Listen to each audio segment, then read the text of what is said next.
My mother-in-law almost killed my daughter. Now I'm spending Mother's Day in the hospital. My 3-year-old daughter has several severe food allergies. Peanuts and eggs are the worst. She also can't have dairy or bananas. Mother-in-law is super obsessed with my daughter. This is our only child and Mill's only grandchild, so I try to be understanding. I don't say anything about it when mother-in-law buys $300 dresses that my daughter will only wear once. I've encouraged a relationship between them. I've let mother-in-law have her way on holidays. I've never actually left them alone though. I can't explain exactly, but it just didn't feel right. Mother-in-law hasn't pushed for alone time, like I've read about here. She offered to babysit, but let it go when we declined. Mother-in-law has always doubted my daughter's allergies. She's insisted that her princess of a granddaughter could never have something wrong with her. However, she's never tested to see if it's true, until today. Mother-in-law was over playing dress up with my daughter. I had a horrible headache, so I asked mother-in-law to watch my daughter, so I could lie down for an hour. She agreed. 20 minutes later I'm woken up to mother-in-law shrieking that there's something wrong with the baby. I go running to daughter's room and she's gasping for breath and her lips are turning blue. I scream at mother-in-law to call 911 and use an EpiPen on my daughter. My daughter was able to take a deep breath and I noticed she smelled like banana. The paramedics show up. We live out a mile from a fire station. Start and forth and give daughter meds so she can breathe. I tell one of the paramedics that mother-in-law fed my daughter something. He found part of a cookie on the floor. He confronts mother-in-law, who confesses she gave my daughter a peanut butter banana cookie, but she didn't know it would hurt her. I text dear husband and ride to the hospital with daughter. They admitted her for observation and dear husband met us there. Mother-in-law called him wailing about how she was just trying to show us nothing is wrong with daughter. We are just too paranoid and have such odd ideas about daughter's health. We eat healthy and daughter has received all the vaccines she can have. Oh, and we use sunblock. So odd, right? That bitch admitted to dear husband that she's been making allergen lace cookies for more than a year. She bakes a huge batch and freezes them. She puts one in her purse every time she sees daughter just in case she gets a chance to slip it to her. I can't even wrap my head around this. Daughter is asking when mother-in-law is going to come see her. She wants to show grandma her pretty bracelet, hospital band with stickers on it. I'm so devastated right now. I never suspected mother-in-law would do something like this. Edit: the hospital has already reported it to police. A detective is going to come tomorrow to take statements and talk about the next step. Am I the a-hole for excluding mother-in-law out of my life as well as my child's? Context: I, 23 female, left my family due to the abusive, physical and mental nature of the relationship. I'm Asian and my father is a pastor who is quite traditional and sexist. I'm not in touch with them. My husband, 26 male, parents got a divorce when he was little and they both remarried to other people. He lived with his mom and occasionally visited his dad whenever it was convenient for my father-in-law. Needless to say, he saw his mom the villain and his dad as the saint. I left my family after years of struggle and moved in with my now husband. We shortly married and found out I was expecting a month after the wedding. Our first child was thoroughly planned, ovulation kit, daily temperature check, Prez-Ed, etc. So it wasn't a surprise 9 months later, my daughter was born. I tried to get mother-in-law to like throughout the early part of our relationship. I visited her often by myself, cooked with her, went on walks, shopping, etc. She called me her daughter, etc. So when I was expecting, my husband and I announced. She was upset saying how she is not ready to be a grandma. She's now 47. She told me to get an abortion. We disagreed as the child was thoroughly planned and we already set aside a lot of money for her. I gave birth full term and my husband sent out a message to his father and his mother that I did. They both didn't reply. Mother-in-law came to visit a day later to see her granddaughter. Here is more drama. 1. She kept commenting on my belly for not going back and how I looked bloated. I just gave birth 24 hours ago. 2. She did not wash her hands to hold my daughter. 3. She did not ask me if she could take pictures of my daughter. 4. She reeked of perfume, like she took a bath in it. Who does that?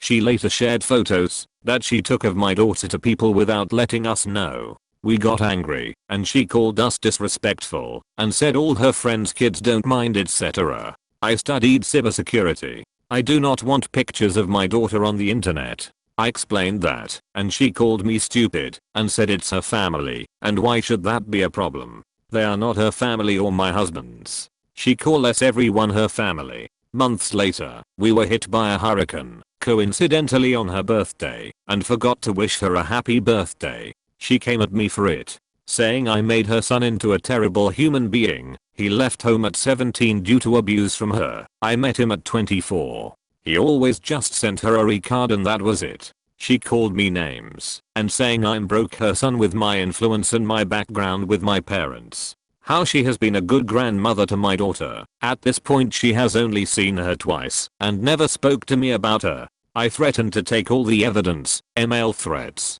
to the police and told her I refuse to see her and that my daughter cannot see her either. My husband agrees with my decision. However, am I the a-hole here for not letting her toxicity be part of my child's life? Edit to answer some questions. I realized I made an age mistake. Unfortunately I've let age get to me without realizing it did. I have edited the age. Yes, timeline is tricky. We married within the year we met. We planned for a child in that same year. This was because we are financially stable and the timing was perfect for paid maternity leave. In addition, we thought it would be best to child while we are younger in order to have more energy for our child and when we are both ready for a child. I apologize if it comes off as a validation post. Part of me is aware of this. I unfortunately from time to time wonder whether it was the right choice to no longer keep in touch of mother-in-law and wanted to know what others thought.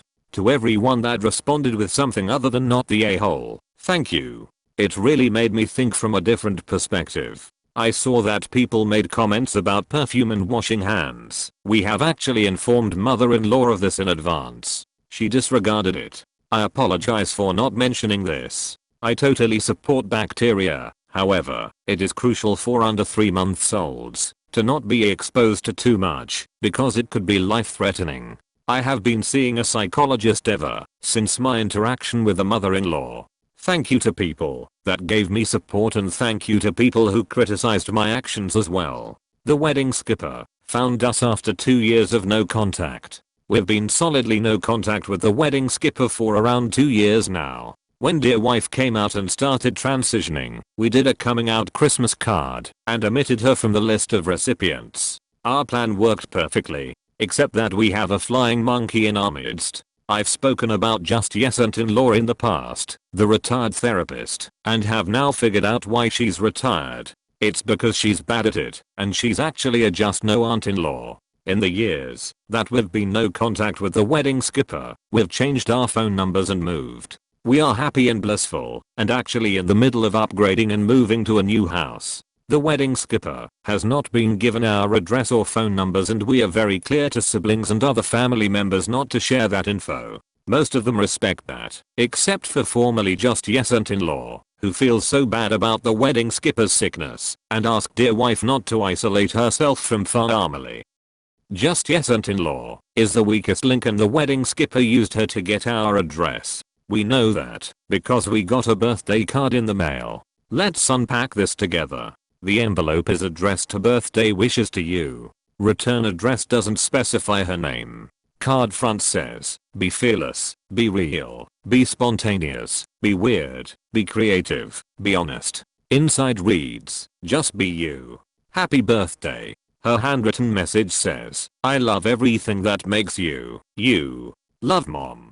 I see what she's doing. She's flexing. She's telling us that we can't get away from her and that she knows about the transition and about our move. But what this also says is that she honestly isn't sure that we live here and either doesn't know dear wife's name or is too unaccepting to use it. Of course, as the confrontational person that I am, my first instinct was to tell her off. After like 30 seconds of thinking that through, I decided that no contact is no contact and that telling her off is exactly what she wants. She gets way more information if I respond and is hurt way more if we ignore. I even thought about taping it back up and sending it out with a rope and in error, but dear wife shot that down saying that it was needlessly vindictive. I didn't want to remind dear wife of all the toxic shit the wedding skippers put her through over the years, so I just dropped it and decided to do nothing but ignore it. We also had a quick situation with just no father-in-law. He's never been okay with the transition and has stated more than once that doing anything to alter your body is a slight against God and his plan.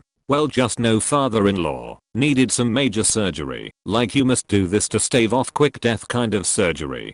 Dear wife is no contact and I'm very low contact / no contact with just no father-in-law, so when he told us, trying to get some sympathy points, we basically threw his own words back in his face with a "I love and support anything you decide to do with your body outside of what the good Lord intended for you.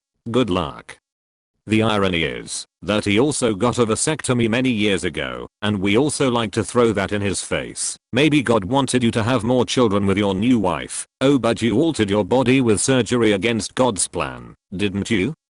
He gets really quiet when he can't argue back, so he's been ignoring me for quite some time. So the ultimate plan, now that we are upgrading homes and moving again, is to not tell anyone except for sister-in-law and brother-in-law where we live. All Christmas cards, in full lesbian regalia, will be sent without a return address, and I have some petty tricks up my sleeve still if things worsen. No contact has never been sweeter. So to all of you who are still struggling with a just no, stick to your guns.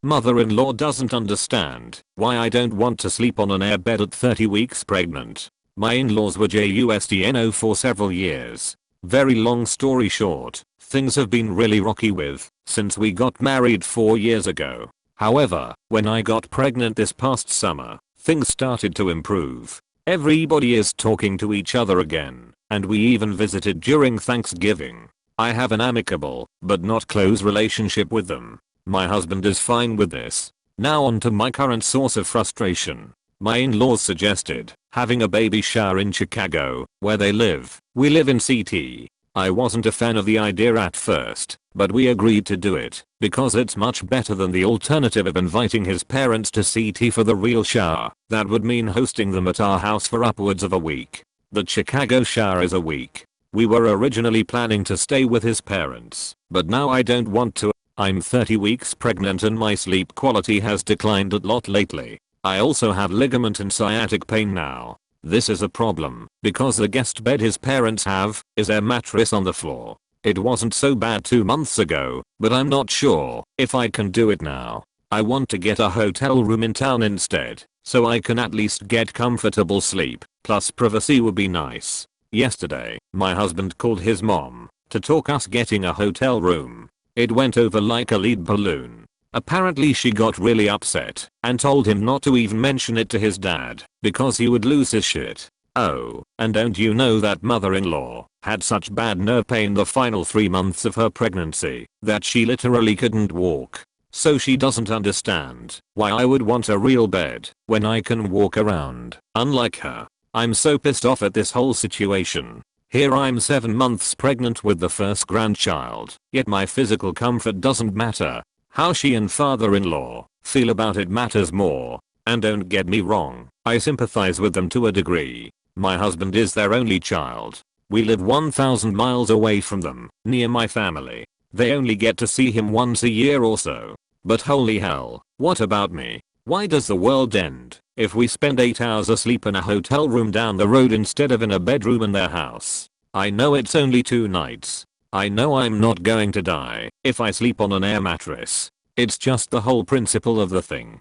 I feel like a walking incubator who doesn't matter. Update: mother-in-law doesn't understand why I don't want to sleep on an airbed at 30 weeks pregnant.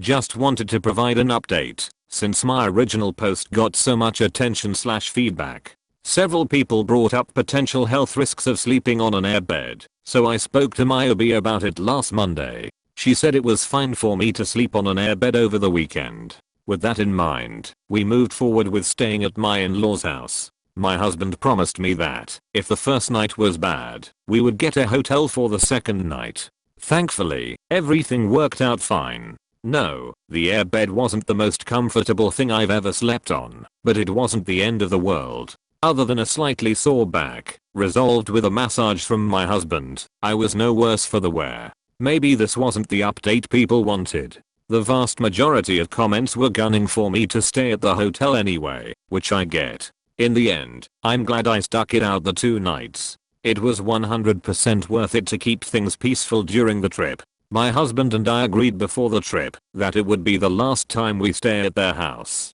Not only is it extremely small, less than 900 square feet, it's not really a safe environment for children. Either way, we won't be visiting them for almost 2 years because my Phil refused to be vaccinated for flu and DAP. But that's another story for another time.